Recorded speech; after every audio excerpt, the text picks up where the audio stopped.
Welcome to the State of Programs and Progress at Gies. We are excited to have current students, alumni, faculty, staff, and prospective learners here today to learn more about all of the amazing things Gies Online and Gies College of Business are accomplishing. My name is Marcus Phillips, and I'll be your host for this hour. I work as an associate director in online programs in the recruitment and admissions space. Before I introduce our guest today, I have a few housekeeping items. We will be listening to an engaging conversation between two outstanding members of our leadership team. For your questions today, we will use the Q&A feature, and our team will be answering questions there. We will take some of those questions live at the end of the webinar, as well as addressing questions that were submitted in your registration forms. Now, for our special presentation, I would like to introduce two of our amazing leaders within the Gies College of Business, Brooke Elliott and Nerissa. Brooke Elliott is the Executive Associate Dean of Academic Programs and Ernst & Young Professor in the Gies College of Business at the University of Illinois. She is responsible for providing strategic oversight of the Gies portfolio of academic degree and non-degree programs. This includes undergraduate, residential graduate, and online programs, as well as the teaching and learning and student professional development and corporate partnerships teams. Prior to the current role, Brooke served as Associate Dean of Online and as Head of Accountancy in Gies, leading one of the most innovative and highly ranked accounting departments in the world. Nerissa Brown is the Associate Dean of Graduate Programs, where she oversees and leads the strategy for Gies' portfolio of online and residential graduate programs. She is a professor of accountancy and holds the Price Waterhouse Cooper and Lakanashok faculty fellowships. Nerissa joined the Gies faculty in 2018 and previously served as academic director for our top-ranked bachelor's and master's degrees in accountancy. Nerissa is a nationally recognized expert on financial reporting, and she teaches financial statement analysis in the iMBA program. I'm going to turn it over to Nerissa and Brooke. Thank you, Marcus, for that great introduction. Brooke and I are really excited to be here with you today. So welcome, everyone, to Gies Online's first ever State of the Programs and Progress at Gies. But before we kick off tonight's discussion, I'd like to thank our program staff and live event teams who create all the behind-the-scenes magic of what we provide in our iDegrees programs. Brooke and I are both here in one of our live studios. So if you are new to our programs or have yet to join our programs, or if you're a current learner or an alumni, then tonight you will get a taste of how we engage live with our learners on a daily basis in our virtual classrooms. So for today's discussion, we'd like to start by sharing some really cool highlights of the state of our programs and our accomplishments over the last year. So very much like a year in review. And then we're going to talk about some really cool things that are upcoming in the next year as well. So let me start off with some of the really cool distinctions that we've received, not just recently, but also in the past. I'll talk a little bit about our graduate certificates that we have launched, and the Gies College of Business is the first unit on campus to actually get a campus graduate certificate approved by our Senate and our Board of Trustees. And so there's several that we've launched on the Coursera platform that are currently open for enrollment. And I'm going to give a preview of the ones that we currently have open for enrollment.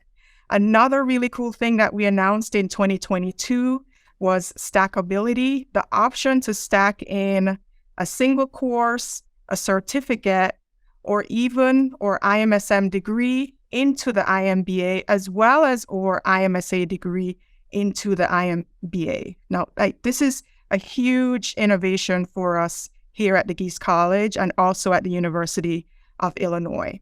In 2021, our own Dean, Jeff Brown, was named Dean of the Year by Points and Quants. And then just this January, we were also named as MBA Program of the Year for 2022. We are especially proud of this distinction because this recognition is for all MBA programs across the globe, both full-time as well as online. And so the fact that the iMBA as a fully online program was awarded this distinction is really a testament to the great work that we've done through the years and the innovation that we've brought to online learning. I have Brooke here with me, so I'm going to pitch a question to her. So, Brooke, being named MBA Program of the Year, as I said, is a huge deal, given that this award is not only just for, it's for both full-time and online programs, and the fact that we were awarded is really great. Could you share a little bit more with our audience? What are the distinctive attributes of the iMBA that you feel like really led Poets and Quants to recognize us in this way? Yeah, positively. So it's an outstanding honor. And I really think it comes down to our programs are known for being high quality, affordable, accessible, and flexible. Whenever we launched the iMBA back in 2016, at our quality and our price point, we really disrupted graduate business education. And what we've seen is tremendous growth in our programs, and particularly in iMBA. We now serve over 4,500 students currently in that program. I'm going to talk a little bit later around stats. We have over 5,000 alums from all of our iDegree programs, but predominantly from iMBA. And so it's really just a recognition of what we've been able to do in the graduate business space. It goes back to our mission. We're a land-grant institution. We're charged with providing affordable, accessible, high-quality education to all who desire it and are committed to pursuing it. But that really hadn't been true in the graduate business space. And so I know John Byrne at Poets and Quants, wanted to recognize what we had done in this space. It's also just a testament to the quality of the students that we have in these programs and the quality of our alums. As you know, because you teach in these programs, we have outstanding learners and the networks that you become part of and the opportunities that provides. Part of that recognition is also recognizing the value that we create and the value that our own learners have created. I mean, our learners and our alums are some of our greatest ambassadors for these programs. And they really have gone out and told our story about, we are far and away the greatest return on investment in graduate business education. And I think, our learners and what we've been able to do are just a real testament to that. Now, one thing Brooke has touched on is the innovation that we've done in our iDegrees, but we have not stopped there. We continue to innovate also on the non-credit bearing side. So many of you, if you've interacted with our MOOCs, we know that's exactly kind of where we started with in building our reputation with respect to high quality online education. And so the last thing that we really move forward in is, having a partnership with Google, and our content now resides in Grow with Google certificates that reside on the Coursera platform. And a neat thing with that too is, in 2022, we created a brand new role for an associate dean that focuses specifically on lifelong learning and professional pathways, building bridges between what we offer on the non-credit side as well as the credit-bearing side. Now, I'll turn to just talking a little bit about how we've expanded our portfolio of offerings over 2022.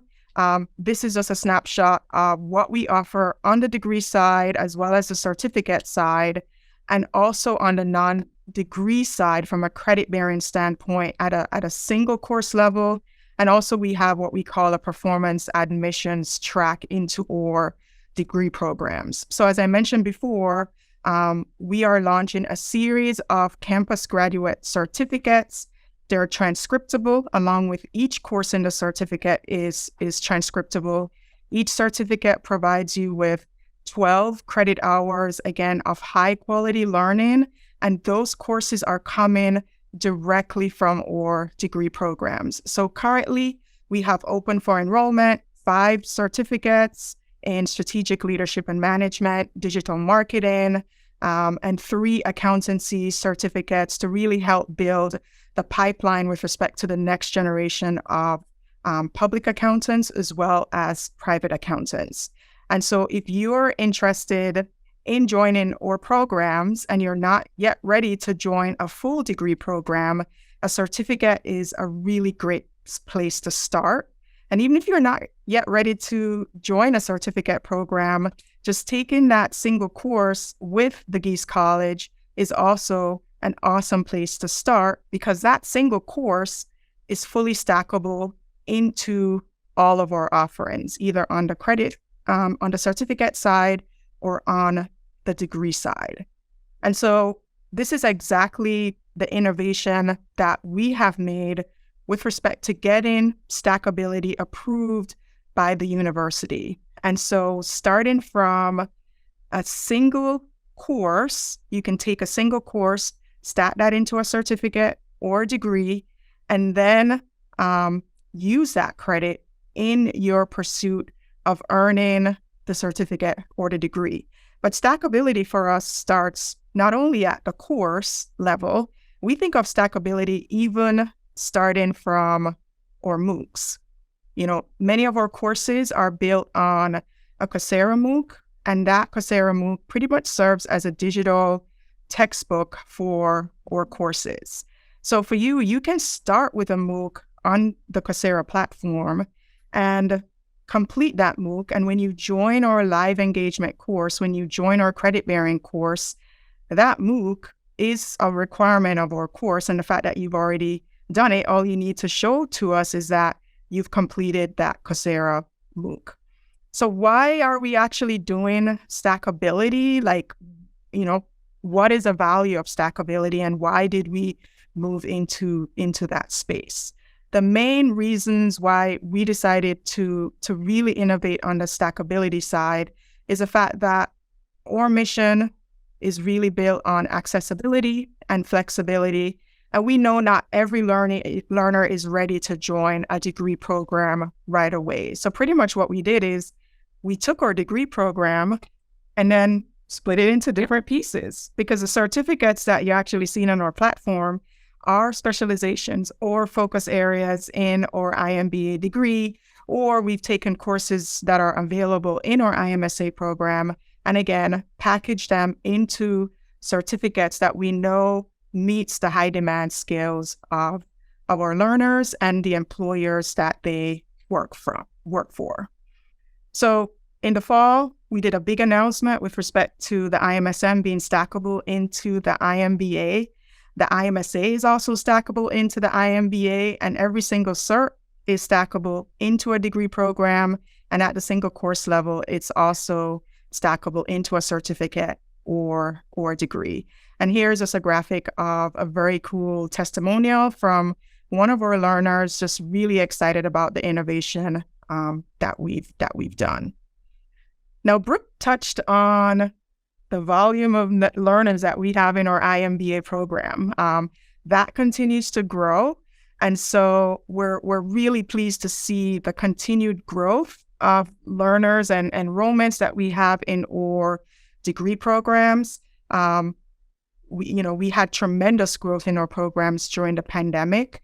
Everyone really sought us out during the pandemic when they were looking for online education.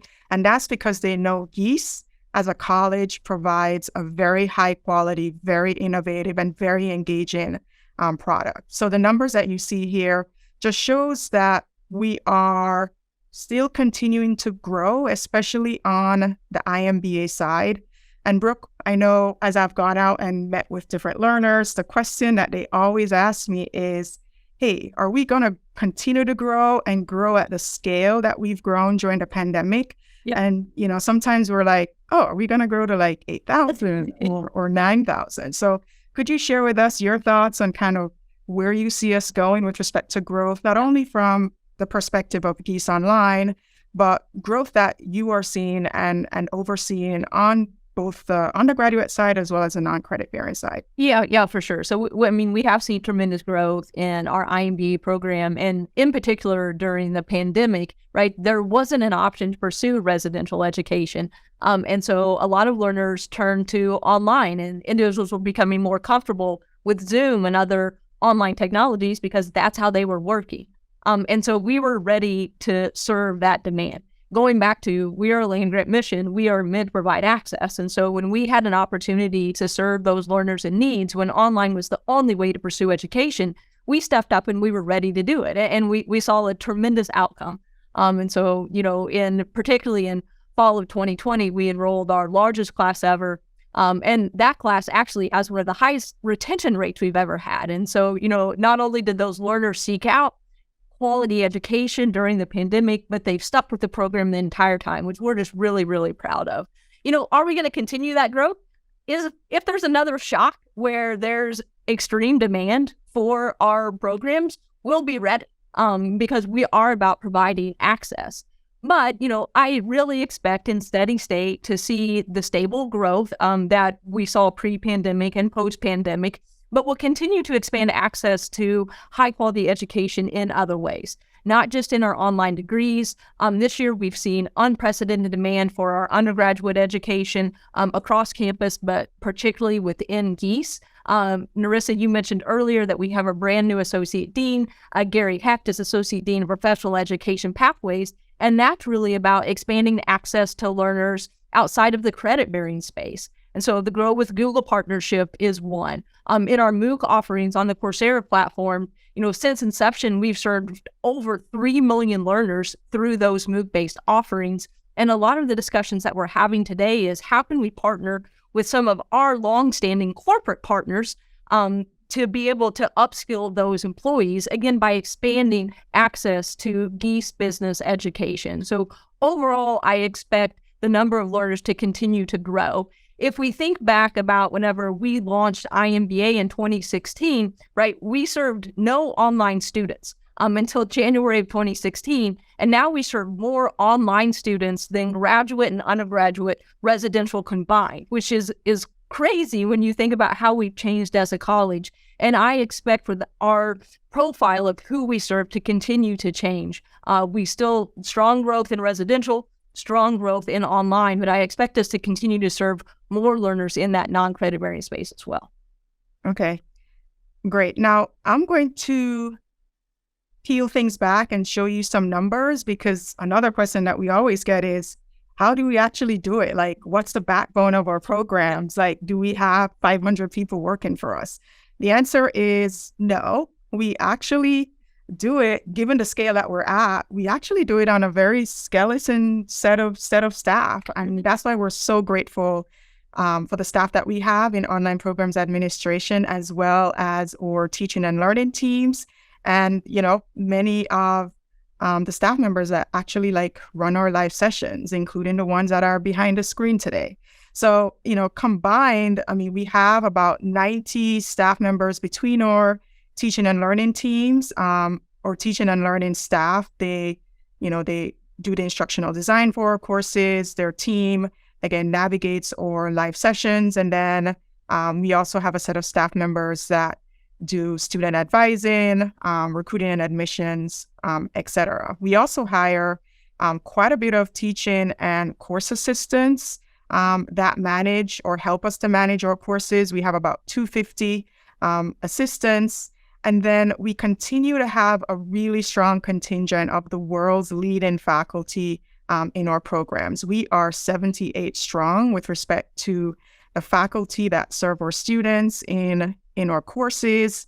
And that set of faculty is a very diverse set of faculty as well. We are also innovating, not just from a staff front, but also from the different courses that we are developing to put on platform for students as well. So here's just a preview of some of the courses that we have developed and launched between fall of 2022 and spring of 2023.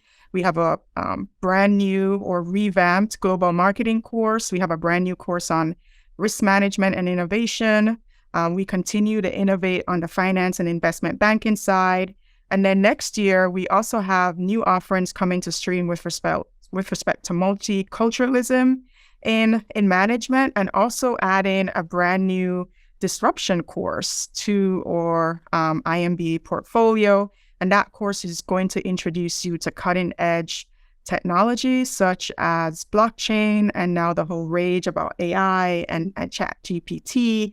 Again, we are dedicated to making sure that our portfolio continue to evolve and continue to provide value for our students. Now, learner engagement is something that, again, we take really great pride in. Our programs, have been designed to be delivered virtually. However, we aim to make sure that our programs have a very in-person feel, whether you are interacting with learners, with faculty, with staff virtually, or whether you're interacting with individuals across our programs and or staff as well, and our faculty, whether you're interacting with them in person. And so a big part of our programs is still providing opportunities for you to interact in person and also in close settings, even if you're doing so virtually. So here I have some pretty cool pictures up on the screen showing our in-person immersions. And we do both in-person and virtual immersions. And immersions, serve as a feature of our course, of our programs, where you can actually get additional experiential learning opportunities. And with our immersions, we take you to a very cool location, either within the US or globally, and have you immerse yourself into a business environment. So recently, we took students to Houston to immerse themselves into oil and gas and aerospace industries. In August, we returned back to our in-person immersions by taking students to Seattle. And on top of immersions, we also provide opportunities for students to meet up with faculty and staff whenever we're traveling. But a really cool in-person opportunity that we really provide is in September, we host a big conference called iConverge. And it's named iConverge because it's the opportunity for all online students to converge upon the University of Illinois. It's also an experiential learning opportunity because we provide content and experiences for you to learn during that time that you're here with us. So last year we had over 500 attendees to iConverge. It was a really awesome experience. So I'll just end my review of our success over the last 12 months by just showing you some statistics with respect to our student satisfaction. As Brooke said, we had a lot of learners join us during the pandemic, but we've retained many of our learners, and we consistently have done that from year to year. So our retention rate is 94%. Our student satisfaction rate is 96%. 91% of our students will highly recommend the program to a colleague. And when it comes to career development and success, we have really great statistics there as well. 61% of our students receive a promotion, a job offer, or accepted a new job opportunity while in the program. So you don't have to wait until you finish the program to actually accrue the benefit of pursuing graduate education. And so with those statistics, I'll turn it over to Brooke to talk a little bit more about kind of where we're heading in the future. Yeah, thanks, Nerissa. A great summary. And, just from a transition perspective, I mentioned a few of these figures before, but just to give you a sense of the breadth and the scope of what we do in the online degree graduate space. We've served, again, I said 3.3 million MOOC learners from inception. We've served over 12,000 degree learners. We have over 5,000 new Gies alums from our online programs alone. And so that joins a Gies alumni network of over 70,000 alums worldwide. We've served 1.6 thousand underrepresented minorities in our programs, and it really speaks to the accessibility and the inclusivity of our programs. Over 4,000 women working toward or have earned a degree in our programs. We're always very proud of the opportunity that we provide for working women and particularly working parents to be able to pursue an affordable, high quality, and flexible degree. We have over 155 countries represented in our program, so it's truly a global program, in all 50 states. One thing, Nerissa, I just maybe ask you to talk about, given your role, we've expanded 155 countries, 50 states represented, but going forward, where do you expect us to have the greatest impact, and where do you see opportunities for expansion? Yeah, great question. One thing that's a part of our strategic goal is to continue to push when it comes to enhancing accessibility, especially to underserved populations. So really making sure that we continue to grow our numbers with respect to underrepresented minorities served, not only within the U.S., but globally, but also making sure that we are bringing Gies Online and bringing our offerings to countries that, yes, we may have a few learners from those countries, but really enhancing access into certain parts of the world. So the University of Illinois does have a stated mission to increase our reputation, increase our brand, and also increase what we offer to the world, but making sure that we're doing so in an intentional way in the global South. And by global South, we mean countries in South America, in Africa, countries south of the equator. And so just making sure that from our vantage point, from a Gies Online vantage point, how can we continue to build in serving those learners and making sure that, yes, not only are they consuming education from Gies, but the goal is they'll take that education and then have great impact in their jobs and in their countries as well. So that's kind of where we're trying to push. And also, I mean, if you think about the U.S., there's also different pockets of the U.S. that we would like to make sure we're expanding access to our educational portfolio there as well. Yeah, for sure. And I think, you spoke to new areas of expansion that are also supported by campus. I mean, it is a campus level initiative. And so I know I received an email today. I'm going to meet with a contingent from Africa that's coming to visit campus. I'm traveling to Israel in June, right, to meet with different potential university partners and to meet with learners and just talk about our programs and how the high quality education that we do have and how we're trying to serve a global population and have individuals from these countries, right? But it's continuing to grow that population. So it's really, I think, just a lot of exciting opportunities. And one thing I also want to, because I mentioned campus involvement. I mean, we have outstanding programs in Gies, but really, across our entire campus, right? We have outstanding programs. The Granger College of Engineering also has online programs partnered with Coursera, as we do. The College of Education has an outstanding certificate in instructional design available on the Coursera program. And there's right now a system-wide initiative and a campus-level initiative called Transforming Higher Education in Illinois. And it's all about being true to, again, our land-grant mission of expanding access. And, when we initially defined that land-grant mission, and if you go back, there's a lot of history, it goes back to the 1800s, right? It talked about trying to provide education to those in the state of Illinois.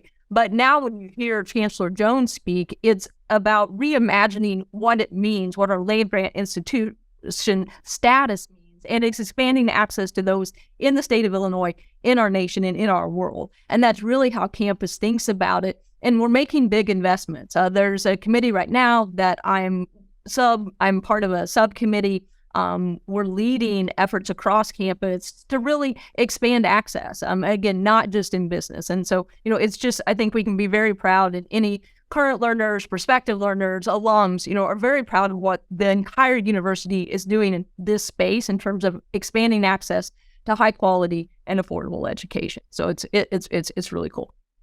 A little more about what you can expect at Gies coming forward. You can see there are a few images I'm going to throw up on a slide. So we have a brand new building coming. And I'm going to read this because I keep messing up the acronym. So the acronym is SKILL. So it's South Campus Center for Interdisciplinary Learning. It is a mouthful, and that's why we refer to it as SKILL. But, we have two buildings right now on campus, the Business Instructional Facility, and Nerissa and I are in one of the studios in the Business Instructional Facility now. the really cool thing about this new building is it is interdisciplinary in nature. And so it's meant to support all of campus in our campus and system-wide initiative to expand what we offer in the online space. This new building is important for me to talk to potential online learners about and current learners and also alums, because it will have state-of-the-art studio space. And so we're going to add 7 new studios to this building. And so we have outstanding studios now, again, where Nerissa and I are sitting, but the technology and just the production quality that we'll be able to offer and the level of learner engagement that we'll be able to offer out of these new spaces really will be unmatched, not just on this campus, but honestly, we've visited quite a few places on any campus that I've seen. And so we're super excited about the new building. We're going to break ground April 14th of this year, so just a month and a half away. And then it's expected that we can inhabit the building in 2025, but don't hold me to that. But we're hopeful to offer new classes in the building in fall of 2025. And so we're really excited about this. It's a joint venture between the Gies College of Business and also campus, again, just showing campus's competence and excitement about what we're doing in Gies and our desire really to share that with the rest of campus. So fun things coming on that front. The other thing I wanted to talk about, because one, it's fun and I'm a huge sports fan, but two, I'm going to bring it back to an educational angle as well. And just so you know what's going on our campus, we've had a huge athletic success. From basketball to football, and historically you have maybe been a great Illinois basketball fan, but football has kind of fallen by the wayside. But this year it was super fun to be an Illinois football fan. We've had huge success from some of our alums who were also student athletes on the field. And so Nick Allegretti is an accountancy alum, and he's a 2-time Super Bowl winner. And so he's plays for the Chiefs, and you can see it highlighted there. Also in a lot of our non-degree sport, non-revenue generating sports, we've had outstanding success.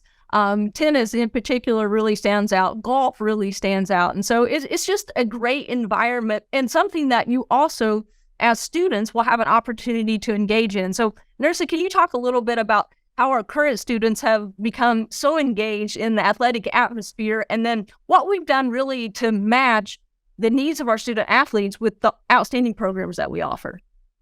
So again, the main focus of our programs is accessibility and flexibility. And those 2 words mean so much to a student athlete. Yes.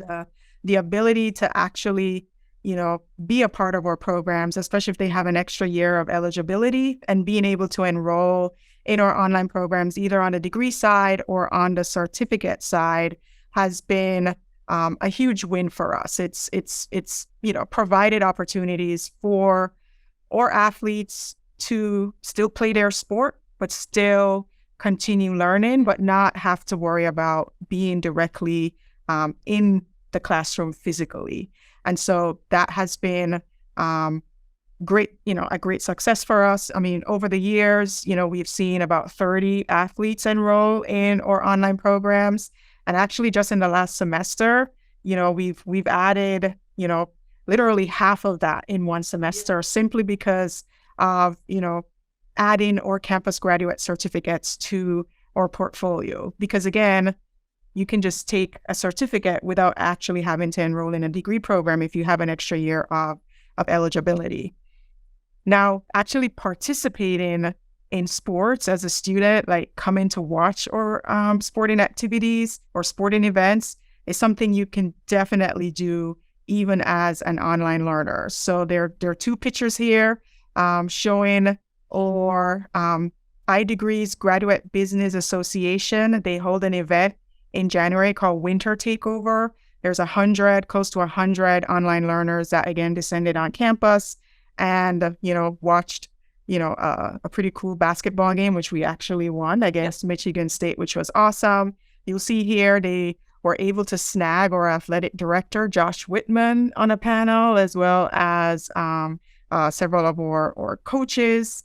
And so they are opportunities, again, to engage with us here on campus at our sporting events. And then, I mentioned iConverge recently, which is also tied to a football game. So when you come to iConverge, the Saturday after, you have the opportunity to attend one of our football games. So again, even though our programs are built virtually, everything that's available to an on-campus student is still available to you when it comes to sports. Yep. I think it's something that's really fun and unique about our online programs. I would like to transition a little and just talk about, I talked about building a new building. We talked about the awesome innovation, investment in staff, faculty, course assistants, right? We are huge growth in our teaching and learning team. And we're a public institution. And so we have to be very successful from a fundraising perspective. And so I always like to share out how successful we actually are. And it's really a testament, again, to our outstanding alums. And I talked about the size of that network, 70,000 Gies alums worldwide. And our last campaign was called With Illinois. And Gies alone, so we raised over $310 million during that campaign. Now, part of that was a gift from our now namesake, Larry Gies, at $150 million. So that helped quite a bit.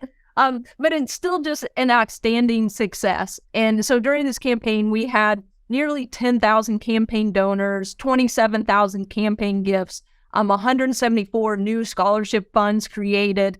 There were over 2,000 first-time donors, which is really outstanding. And honestly, many of those first-time donors were our online alums because they're so grateful for the tremendous value in terms of education that they've received in the Gies College of Business.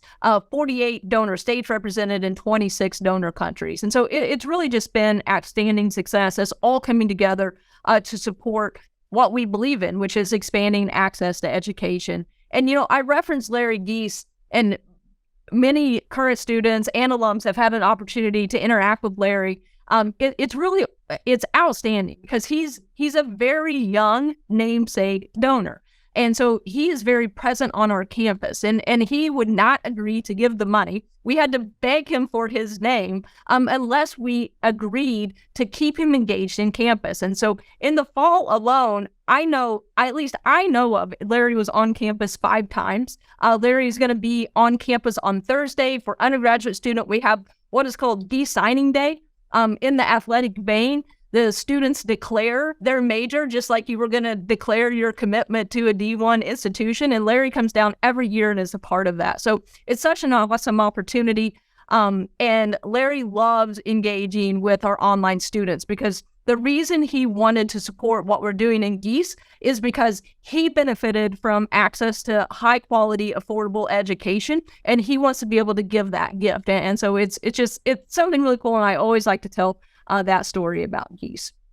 In the end, it really comes down to, and I'll kind of summarize here before we flip it back to Marcus, and then we take questions, just us delivering on our purpose. And so our purpose in the Gies College of Business is to shape purposeful leaders through life-changing access to education, research, and innovation. And everything that we do is towards that purpose and towards that mission.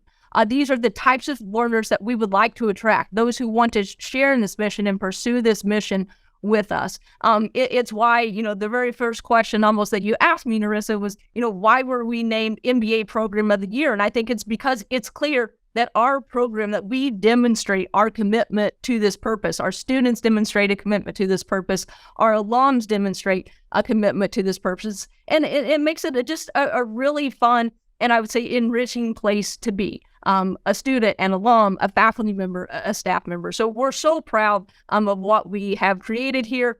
For those current students and alums, we're so glad that you have joined us in these programs. To our alums, we're so grateful that you continue to be our greatest ambassadors. And to prospective students, we hope that you all decide to join us. And again, we're about accessibility, affordability. We always, I like to say we choose inclusivity over exclusivity. And so we hope that there's an opportunity and that you would choose us and trust us to continue the education that you're considering. So with that, I'll flip it over to Marcus, and I think we have plenty of time for questions. Thanks, Brooke and Nerissa, for sharing a great overview of where we've been and what is ahead for Gies. We would love to ask you some questions that have been shared either in a Q&A, which has been very active, or submitted in the registration form. So one question that we've been receiving is in regards to the program being a large program, and how will you preserve the value of the program? Nerissa, do you want to take that one? Sure.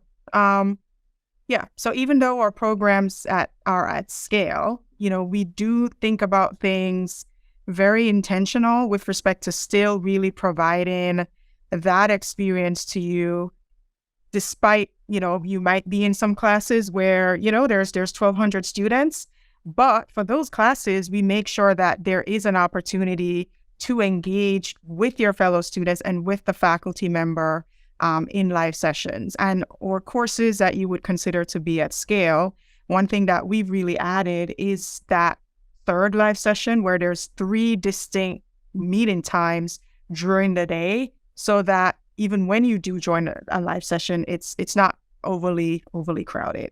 Or faculty members also spend time in making sure that opportunities are available to meet with faculty one-on-one in office hour sessions. And then for each course, again, we have a pretty deep team, not just with the faculty members, but also with associate instructors, or sometimes 2 or 3 faculty members, as well as a team of TAs and course assistants.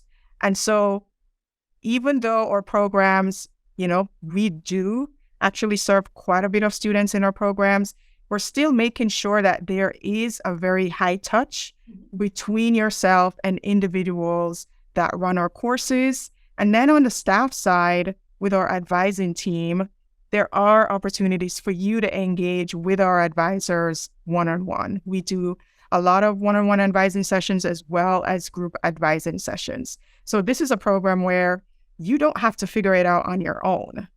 We do provide resources that if you are the type of learner that you wish to try to figure it out on your own, then yes, the resources are there for you.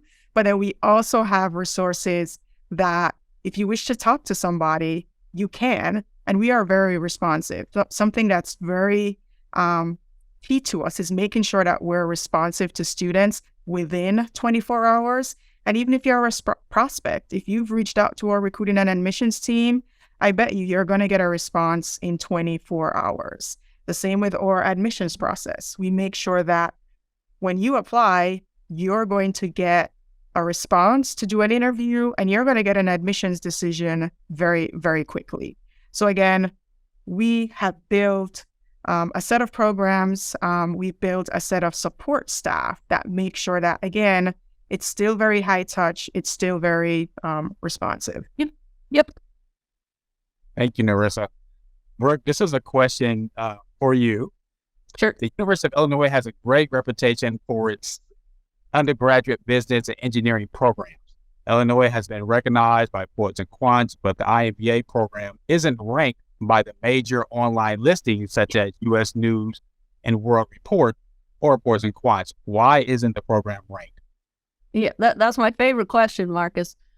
So in all seriousness, it is. And so, we made a very purposeful decision not to participate in the online rankings. Despite that, we were named this year MBA Program of the Year. And, the reason is we don't want to let a non-independent third-party agency, which is what all other rankings agencies are, define what quality means, right? When we launched this program in 2016, it was designed to be online, and it was designed with accessibility in mind. And we set out to disrupt business education. And whenever you disrupt business education, right, we know what it means to deliver quality business education. It means having the very best faculty. It means offering an engaging environment. It means pulling together a diverse set of individuals from all around the world to be able to learn and share with one another. It means rigorous assessment. It means opportunities to engage inside of the classroom, outside of the classroom, and together in many of the events that Nerissa talked about. But that is not what the prototypical rankings actually reward in any sense, and particularly in the MBA ranking sense. I mentioned at the end of my remarks, we choose inclusivity over exclusivity. And historically, exclusivity has been associated with quality, not inclusivity. And we do not believe in that. we believe that inclusivity is synonymous with quality.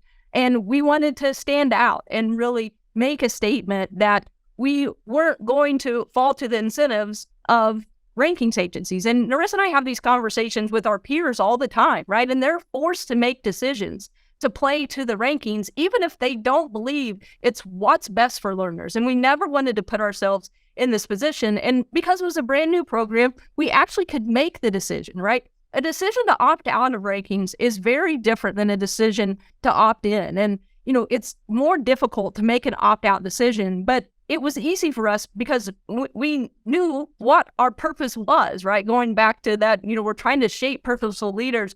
And what better way than to demonstrate purposeful leadership than to make what was not an easy decision, but one that we're very, very proud of.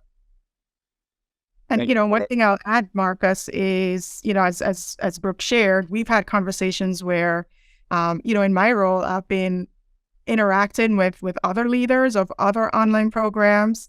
And it's interesting to hear them talk about that, okay, we're going to require attendance to live sessions and classes because of the rankings, or they're looking really closely at their graduation rate, again, because of the program. So at the University of Illinois, for any of our degree programs, you have 5 years to complete the program. And, while many of our learners do finish the program within 2.5 years, we take pride in knowing that you can finish up your courses at any pace that you wish to go at. And we're not going to be on you to graduate within a certain time frame to make sure that we meet a graduation rate just because of rankings. So sometimes rankings, as Brooke shared, will definitely put us a step back when it comes to our mission related to flexibility and, again, accessibility. So as I've heard these things, I'm like, oh my gosh, thank God we're not in it. Exactly. Thank you, Nerissa. And this is a question for you, Nerissa. You touched on the growth with the fourth in the program, specialization and concentration. So what new concentration, specialization tracks will be available in the future? So last year, we opened up a brand new focus area or specialization when it comes to mergers and acquisitions. And so we got those 3 courses developed. They're open for enrollment. So that was a huge win for us for 2022. As we've talked about, like, where we can go in the future, moving into the future is not just thinking about where we can expand with respect to new learners, but how can we bring in new learners that are interested in consuming business education, even though they might be in the medical field or in the engineering field. So some of the ideas that we've been working on with respect to new content and new specialization is actually collaborations between Gies and other units on campus. So we have our Granger School of Engineering. We have Carl, Illinois, which is a very innovative medical school that is targeted towards innovation in healthcare and entrepreneurship in healthcare as well. So, just in the last few weeks, we've put through a proposal to the university to fund a brand new certificate and a set of courses dealing with healthcare innovation and design thinking. So that's also a collaboration we have a new Siebel Center for design. So when we're thinking about innovative with respect to our curriculum and our content, yes, we're adding new courses that are specialized, you would say, to business. For example, next year, we're going to be adding on the accountancy side a new course related to government and nonprofit accounting. But we're thinking a whole lot more with how can we build content that partners business with other really innovative traditional fields, whether it be medicine, engineering, or even law. And, we have agreements with other units on campus where they want to consume our business knowledge to kind of cap off their experiences in other fields. And so this is where I think we can really go with respect to expanding access to business education, but also for us, bringing in other fields into how we think about business education and making sure that, again, we're providing skills that are in high demand, regardless of whatever industry that you're in. Thank you, Nerissa. So this is a question for both of you. How does the iMBA compare to a full-time MBA for career pivot change, especially for folks in their early 30s? Yeah, so I think it compares very well. And some of the stats that Nerissa shared in terms of, during the program, 66% of our students either get a new job or they move up, within their own organization. And honestly, it's a little bit different. I would say a little bit better in that happens during the program, right? Not at the end of the program. The other, I think, stat that Nerissa flashed up that we didn't talk about a ton is the average raise during our program is 22%, which is really outstanding. And so we hear so many stories, and for a lot of our learners, it happens about halfway through the program where they do have an opportunity to either move industries, move organizations, or many times it's just move up within their own organization or get a new opportunity in maybe a related discipline, or they've been wanting to move, from one function to another function, and the MBA has allowed them to do that. And so, I think probably in the beginning, the question was out, if you pursue an online MBA, will you still have those same opportunities? And we designed a curriculum to provide those opportunities, but the evidence is there in terms of the actual experience of our learners and alums. Nerissa, do you have anything you want to add there? Sure. And, the whole notion of full-time versus fully online is now starting to get pretty blurred because many of those full-time MBA programs or even MBA programs that require residencies, they're starting to move into online space or even offer content that would be considered to be hybrid. Touching on what I shared with respect to engagement, the cool thing about what we deliver online is that you can still participate in in-person experiences that a full-time program offers. Like if you want to do an immersion, you'd offer that. You can definitely enroll in one of our immersion courses. We offer capstone courses as a part of our online degree. So from an MBA standpoint, the neat thing about our program is that it was actually built on the framework of our full-time MBA program. And so you're not losing out on anything in joining our program fully online.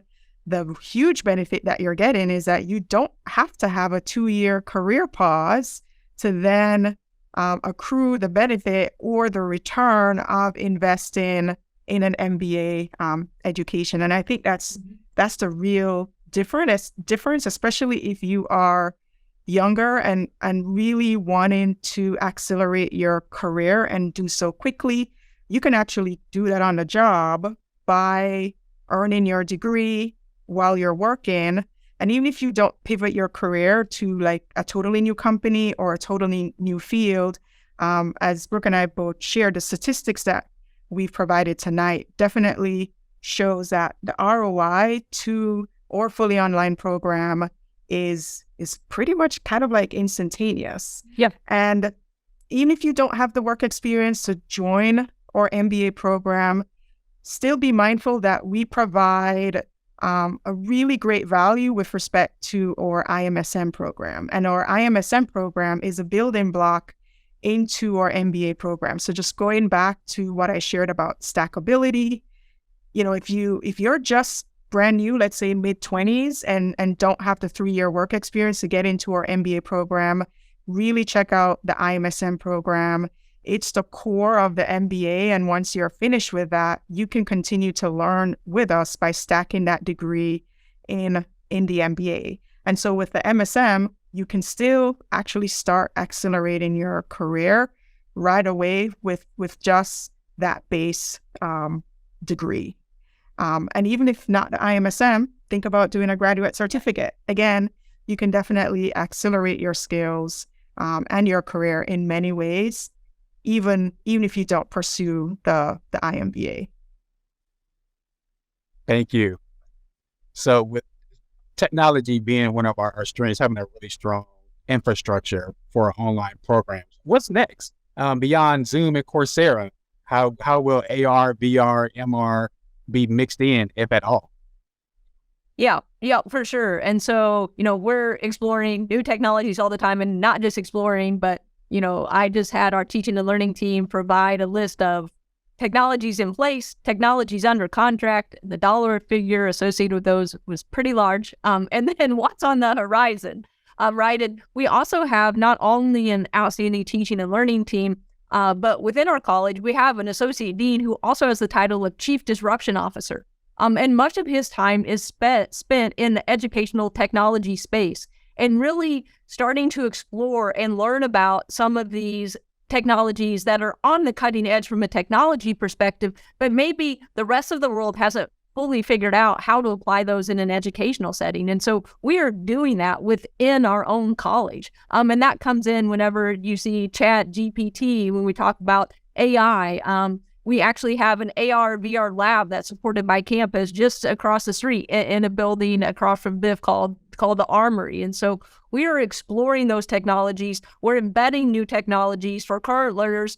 They can tell you that a lot of times, like, we're trying out new technologies in their courses. We're always running new pilots to try to assess, whether we can increase engagement with content, increase engagement with other learners and with our faculty and staff. We're exploring alternatives to Zoom that are more engaging and help us be able to ensure that there's equitable distribution in terms of talk time, and as faculty are able to call on learners within the large course. And so there are a lot of really cool technologies coming, and you can always expect that we'll be on the cutting edge of educational-based technologies. And then, Marcus, I'll also add that, we're not only investing in technology with respect to the classroom experience, we're also investing in technology to make that experience with you connecting with our teams a whole lot more efficient and effective as well. So, if you are a prospective student, many of you will see that we have a chat bot where you can enter questions and get answers. We are looking into using that same tool from an advising standpoint, or using a tool that's similar in our classes on the TA side. So we've talked about having a virtual TA. So if you have a question related to your course, you can type in that question and get an answer. And also looking at tools, again, of how we can make the experience more efficient, more real-time, more instantaneous, with connecting with prospective students. So we're looking at technology where you can, really text anyone on all recruiting and admissions team. So we're always consistently innovating on the technology side. But, the one thing I'll just also add is that we are very intentional on what we add as new technologies to our courses. So we have a very detailed process with respect to how we test out and pilot technologies before we let them loose in our courses. And that's really our program at scale. So anything that we add to our courses, you will know that it is strongly vetted by our team. You're not going to see technology that just does not work. No. So, yeah. Well, thank you, Brooke and Nerissa, for updating us on the state of programs and progress at Gies. This was a great webinar.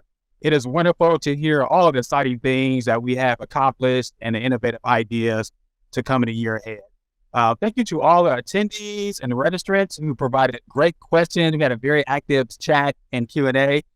We hope you enjoy getting to know our leadership team a little bit during this hour.